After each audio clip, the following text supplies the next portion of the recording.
After former President Trump lost the 2020 election, QAnon followers hatched a new plan: start running for political office themselves. On one popular QAnon forum, there's been an ad up for months urging readers to run for political seats, reading, "Take responsibility for your school committees or boards. Run for local, state, and/or federal office."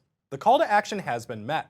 According to watchdog group Media Matters for America, there are at least 48 candidates running for Congress in 2022 who have previously endorsed or given credence at some level to the conspiracy theory or promoted QAnon content. Of those 48 candidates, 44 are registered as Republicans and 4 are independents. One candidate running in Arizona, Ron Watkins, served as the administrator for the image board where Q did their posting while they were still active. Extremism experts told Newsy that QAnon's jump into the political sphere signals an important evolution for the conspiracy theory. Their once fringe ideas, like the false claim that the election was stolen from Trump, are now being absorbed and championed by the Republican Party. According to a Citizen Data poll, while only 11% of conservatives said they had a favorable view of QAnon, more than 60% said they believed in at least one core belief of the conspiracy theory. Well, you have to pay lip service to the worst of these conspiracy theories, because if not, they're going to turn against you. And we've seen it happen many, many times just in the last year with Republicans who have dared to step out of line of Trump's greatness or Biden actually being the president, or hey, maybe we should wear masks.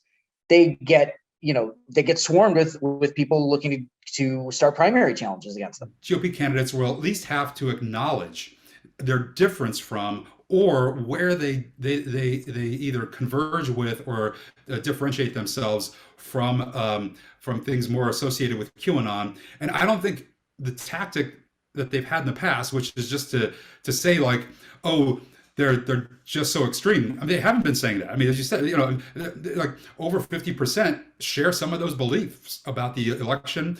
How many of them think the Capitol riots, the Capitol insurrection, was either overblown or a leftist psyop or something? Rothschild told Newsy that while many of these QAnon-adjacent candidates will have difficulty winning congressional seats, there's a bigger concern about the power they may have in mayoral or city council races. These are races where you don't get a lot of people voting.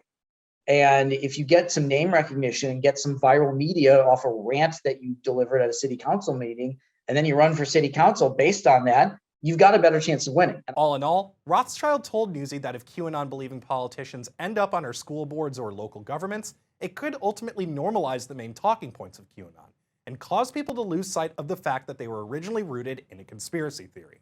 The worry is that these very fringe, very violent, very anti-Semitic ideas are really being sanded down and mainstreamed to the point where you can show up at a school board meeting screaming about child trafficking and forced vaccination. Tyler Adkison, Newsy, Chicago.